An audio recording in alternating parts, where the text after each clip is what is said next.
sa edad na 65 years old. Sa ngayon mga kaibigan, si Nino Mulak po ang may hawak ng mikropono sa kanilang public address system at nandito po ang ilang pang mga artista na nakasama ni Fernando Poe Jr. sa kanyang mga nakaraang pelikula, sila Dick Israel, habang kararating lang mga kaibigan ni Senador Jingo Estrada at ilang pahong mga leader politikal ng ating bansa sa oposisyon. Corina, madaling araw pa lang, punong-puno na ho ang bahaging ito ng sementeryo, kung saan inyong naman nakikita, maliwanag na hanggang ang mga bubungan ng mga tahanan sa loob mismo ng sementeryo, maging ng mga mausoleo ay punong-puno po ng mga tao. Sa ngayon ay maganda naman ang kanilang pagsasama-sama dito. Wala namang gulo na nangyayari. Mayroong mga nakasuot ng t-shirts ng FPJ tulad na nakikita sa labas pa lamang ng sementeryo. At ang lahat ng mga ito ay alam nating mga supporters ni FPJ dahil sa lahat ng makikita nilang mga nagtataas ng kanilang mga daliri na parang number 1 ay nagtataasan po ang lahat. Kapag may dumadaan po na helicopter ay kanila rin pong pinakikitaan ng senyales ito sa kanilang mga kamay at daliri. So obviously Ted talaga, Fernando po territory talaga ito. Sa pagsisimula po ng seremonyas, ang kagustuhan ng pamilya po, sabi mo nga Ted, ay mabilis. At ito'y sisimulan ng pagdarasal at pagbabasbas sa mga labi ng aktor. At matapos isara ang casket niya, ay aalayan si FPJ ng mga bulaklak at magpapakawala ng mga lobo at kalapati. Nakita natin mga lobong puti kanina habang inihihimlay ang mga labi ni The King. Si Father Sonny Ramirez po ang magbibigay ng huling basbas. Nakita na natin si Father Sonny, nandito na, sa ilalim ng tolda, doon sa may paghihimlayan ni FPJ. Mga kaibigan, meron pong inihandang tolda ditong may kahabaan, tapat mismo po ng mausoleum ng mga po. Dito ho, merong 50 upuan para sa sinasabing mga VIPs na panauhin ng pamilyang po. Sadya pong exclusive ang lugar na ito at ang pakiusap nga po ng pamilyang po na kung maaari talaga ang mga tao dito ho ay maunawaan na wala hong ibang maaaring makalapit na sa lugar na ito. Mga kaibigan, sa mga oras na ito ay nag-aabang na ang mga hindi ho namin ma-estimate na dami ng bilang ng tao dito dahil sila po kanina pa. Ted at Corina. Ted, go ahead do. Okay, thank you. Babalikan po kayo namin dyan at sa pansamantala kakausapin ni Ses si Susan Tagle para malaman natin ang takbo sa araw na ito. Ses? Maraming salamat sa iyo, Dong, at gaya nga na nasabi mo, katabi ko si Susan Tagle, ang spokesperson ng pamilya po. Good morning to you, Santi. Ibahagi natin sa ating mga manonood, Santi, kung anong mangyayari mamaya sa talagang paghatid na nga sa huling hantungan ng mga labi ni FPJ. Simple lang yung seremonya doon. Ang mangyayari lang, ibababa siya, tapos magkakaroon ng pagbabasbas doon sa grave, yung nicho. Tapos yung final na dasal bago ipasok. Tapos pag naipasok na siya, yung mga pamilya magbibigay ng mag-offer ng kanilang mga bulaklak, tapos isasara na. Simple lang yung seremonya doon. Bukod sa mga bulaklak, may iaalay ba silang mga sulat o ano pa man dahil nabanggit ni Eddie Garcia na nais niya yung kanyang sulat kanina sa eulogy ay isama sa ataol? Yung mga alay na iba na ipasok na kanina sa Santo Domingo Church. Nung binuksan, nilagay na lahat yung mga gustong isama sa loob ng coffin. So hindi ito lalampas ng mga 30 minutos? Hindi siguro. Ay depende siguro sa kung gaano kabilis makapasok yung mga taong gustong iniintay ng pamilya. Kasi yung karamihan ng pamilya dito sa bus sumakay Dito sa harap natin. Oo. Pero nagsibabaan na sila. Nagsibaba na sila. Pero yung walk niyan, bago makarating doon, malayo-layo yan. So, sisimulan na yan, oras na makapiling na nila makumpleto yung pamilya. Pagkatapos naman itong rites na ito, saan tutuloy ang pamilya at mga kaibigan? Palagay ko magsisiuwi na kaming lahat at matutulog. Karaniwan kasi sa ibang mga burial ay merong pang konting salo-salo. Kakain siguro sa labas. Kamusta naman, Susan, ang naging kalagayan ni Mary Grace at ni Susan Roses Pagod. noong 3 oras na pagbiyahe dito? Pagod, mabuti na lang nag-decide na. Go ahead. Mabuti na lang nag-decide na isakay na sila sa sakyan. Isang huling reaksyon na lamang. May pahayag ang Justice Secretary na meron daw silang intelligence reports na confirm na gagamitin itong marcha para sa destabilization efforts. Para sa akin, isa lang ang reaction ko dyan. Ang isang funeral march na ganito, maaaring kinakatakutan nila sa sobrang dami ng tao. Pero para sabihin nila na destabilization ito ay sobrang reaction naman sa parte nila. Maraming salamat sa iyo, Susan, at ang aming pakikiramay sa iyo. Salamat, Ses. Balik sa iyo, Dong. Okay, maraming salamat, Ses. Well, balik tayo kay Ted at Corina para sa mas malapitang pista sa paglilibing kay FPJ. Alright, Dong, nakita natin kanina yung malaking-malaking korona ng bulaklak na puro puti.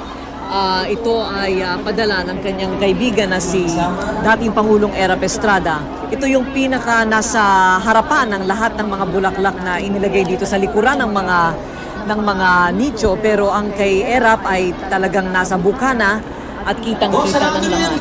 Mga kaibigan, ito hong nasabing corona, kung yung mapapansin at maobserbahan sa nakalipas na 9 na gabing burol at lamay, Corina, ito ho ay laging fresh. Bakit? Dahil ang ating pong tinanggap na informasyon, araw-araw ito ho ay pinapalitan. Yung pong mga nalalanta ng orchids ay agad na pinapalitan. Kaya hanggang ngayon, sa araw po ng libing ay nananatiling fresh ang nasabi yung bulaklak. Ayon po, igaling po kay dating Pangulong Joseph Estrada. At mga kaibigan, Corina, tayo po ay mayroong camera na nakaset up mismo ho ngayon. Gumagalaw, gumikilos, ito ho ay maaaring makatutok mismo habang ginagawa po mamaya ang solemn ceremony sa paglibing na ho mismo sa mga labi ni Fernando Poe Jr. So, ibig sabihin ay malapitan nilang mapapanood ang lahat ng mga nangyayari dito mula dito ho sa ABS-CBN. Pati yung mga facial expressions, mga luha na papatak mula sa mga mata ng mga makikipaglibing ay mapapanood natin mamaya. At tayo po ipinal, mga kaibigan, na makakuha nga po ng napakainam pong pwesto sa mga oras na ito para po maihatid sa inyo, mga kapamilya, ang mga pangyayari po dito sa libing ni Fernando Poe Jr. Hindi na ho namin pa uulit-ulitin. Ang dami ho ng tao dito, kayo na po ang humusga sa inyong mga napapanood sa inyong mga telebisyon. Ito ba, Ted, mga nakaitim na t-shirt? Iisang grupo lang ba yan? O nabibili ang t-shirt na yan na ipagpapatuloy namin ang laban mo? Black t-shirt ito, itim na t-shirt na may mukha ni The King at yun ang nakasulat, ano? Ito ba isang grupo o ito yung nabibiling t-shirt sa labas? Ito ho, mga kaibigan, Corina, ay nabibili sa labas. At kung inyong mapapansin, Corina, sa loob mismo ho ng sementeryo paligid sa Mausoleo ng Po ay may kanya-kanyang streamer o placard na nagsasabi kung taga saan ang mga taong ito na nakasuot ng itim na t-shirt. Meron taga Nueva Ecija kanina, meron po taga Pangasinan. Ang akin po napansin, aramihan po talaga dito ay mga taga Luzon. Sa nakikita po ninyo ngayon, kapit-bisig, ano? Kapit-bisig itong lahat ng nakikipaglibing. Kung hindi nila gagawin nga naman yan, Ted, talagang magkakadapaan yan at merong mga masasagasa ang mga tao dyan. Kaya kailangan talaga nilang gawin yang nagkakapitan sila sa balikat para sila'y makasabay doon sa karwahe. Yung human chain na yan, Corina, magmula dyan po sa rotang ngayon na dinadaanan ng karwahe. At tila mabilis yung kanilang lakad. Oo. Hanggang dito na yan, Corina, mismo sa pagpasok sa mausoleum ng mga Po. Yung nasabing human chain na yan. Kailangan po yan dahil para maiwasan nga po, mga kaibigan, ang pagdikit ng tao dito ho sa karwahe na baka ho magresulta ng hindi magandang mga pangyayari. Mula pa kanina ay alam mong sabik na ang mga tao dito sa paligid ng puntod, ano? Sa bawat banggit ng pangalang FPJ, sila ay nagsisigawan ng ng kanilang chant para dito kay FPJ.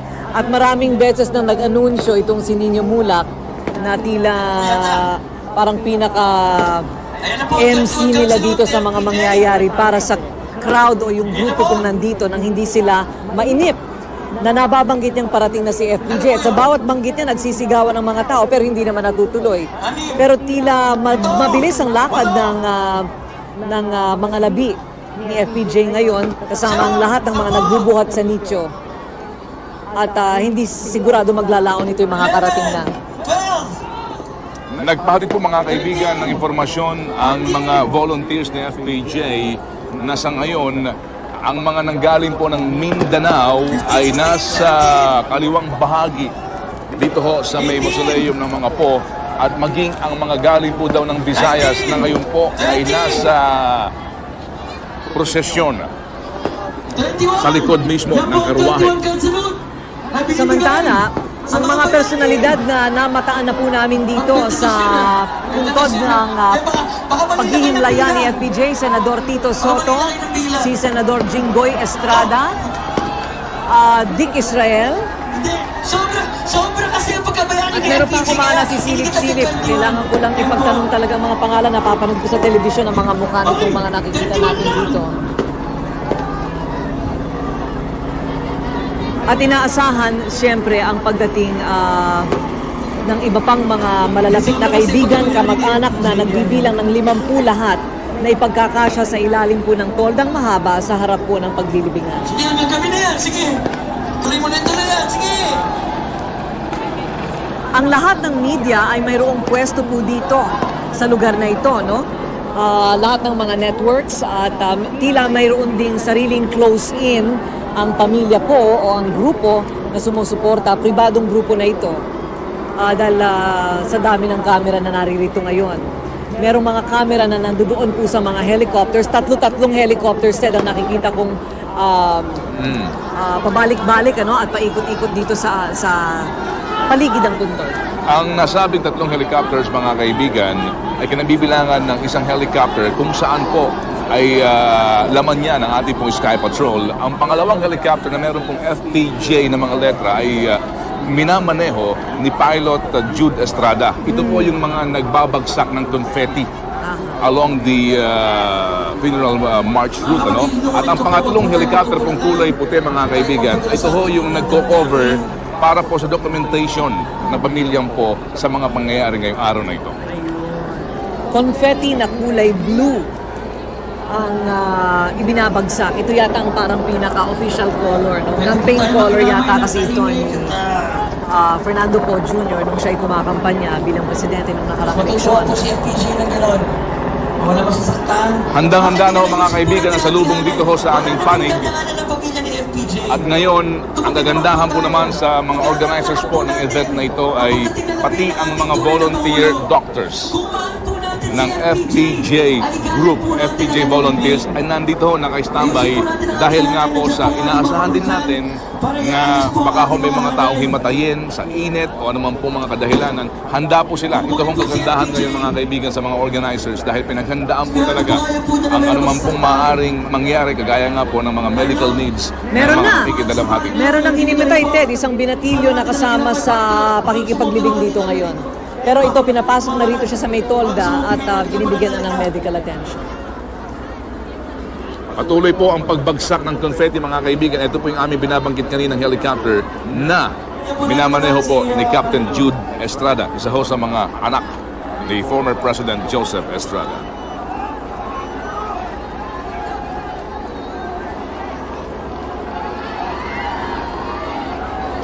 Pogi-pogi si Lord. Yan po.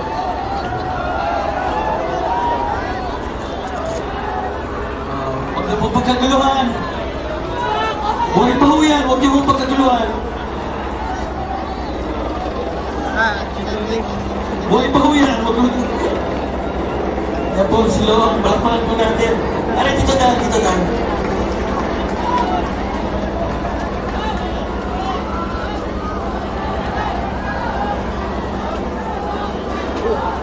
Mga kapatid, inuulit ko po.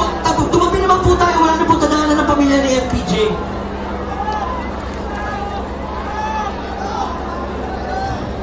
Pare ko, tulungan mo naman ako ito kay mag-isa.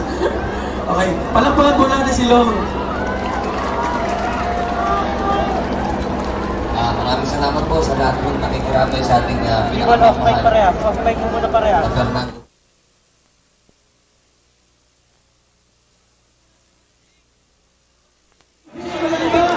Kundi si Conrad po. Palakpakan po natin mga kaibigan.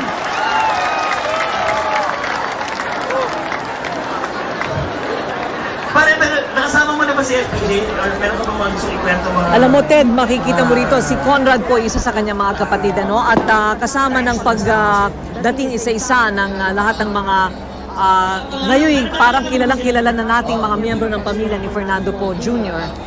Pakapal din ang pakapal. Napansin ko na, lingat lang tayo sandali. Pagtalikod ko ulit, Ted, eto na, punong-puno na yung mga bubong, punong-puno na lahat ng mga singit-singit ng mga lugar na nakapaligid dito sa paghihimlayan. Kanina po kasi, yan po medyo medyo maluwag-luwag pa. Pero habang dumadami po yung mga dumadating kasama po nung mga labi, ay puno na po itong lugar na ito. Galing po sa inyong TV screen sa kanan, yan po ay kakaliwa. Dito po. At pagkatapos, ito na ho yung pinaka-huling stretch na lalakbayin ng karwahe. Malapit na ho, mga kapamilya. Hindi na ho magtatagal para ho simulan ang pinakahuling seremonyas. Marami, Ted, ang mga sumusubok magbigay ng estima sa dami ng tao na una pumunta doon sa Santo Domingo Church at iba rin naman ang mga naririnig nating mga figura na nagbibigay ng eksaktong bilang, hindi naman eksakto pero estimate na bilang ng mga nakikiramay ngayon sa paglilibing. Kanina, binabanggit ni Nino Mulak na ito daw ay mas marami pa kaysa doon sa mga nakipaglibing kay Ninoy Aquino.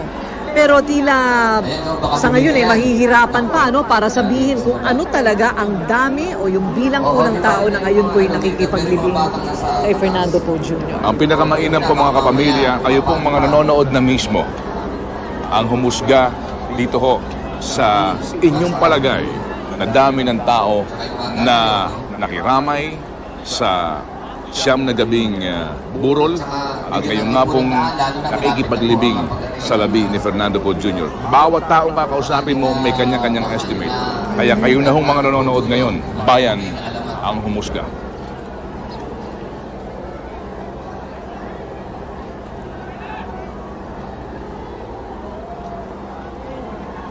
At mamaya ho pala mga kapamilya, asahan po ninyo ang aming pananahimik habang nagsisimula po ang seremonya. Alam po namin na maliwanag po sa inyong mga video screen ang aming pong mga pinakikita ng mga pangyayari dito at hindi na ho kinakailangan pa na aming isa-isahin.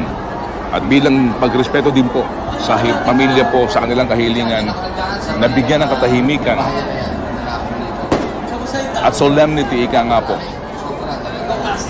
ang last rites for the King of Philippine Movies.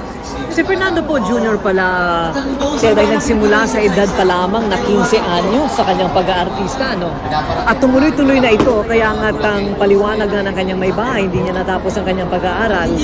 Pero kung titingnan mo ang lahat ng kanyang pinakamaagang mga pelikula, 15 anyos pa lamang pala itong si Fernando Poe Jr. Matikas na talaga ang tindig at saka action movies na talaga ang kanyang ginawa.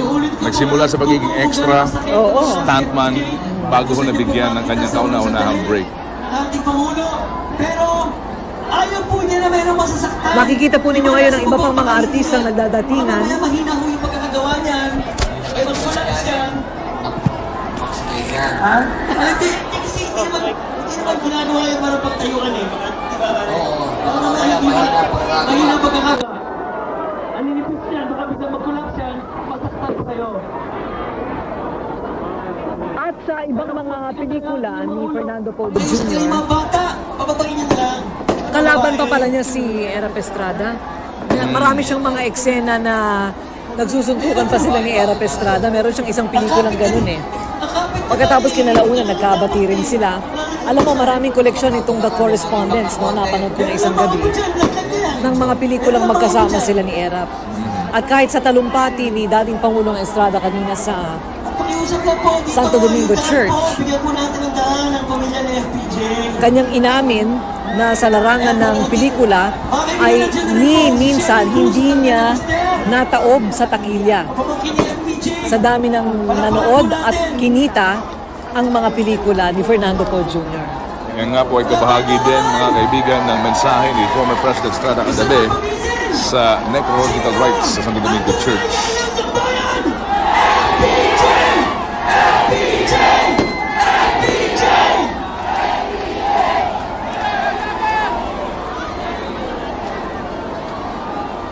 Wala hong patid ang sigawan ng mga tao dito. Magmula pa ho kaninang umaga nang kami dumating ni Corina dito as early as 6:30 in the morning.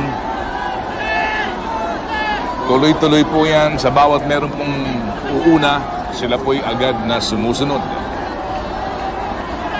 Marahil Corina, karabihan dito hindi pa ho nag-aagahan. Ang enerhiya po na atin nakikita ay talaga ho namang hindi ko makipaliwanag.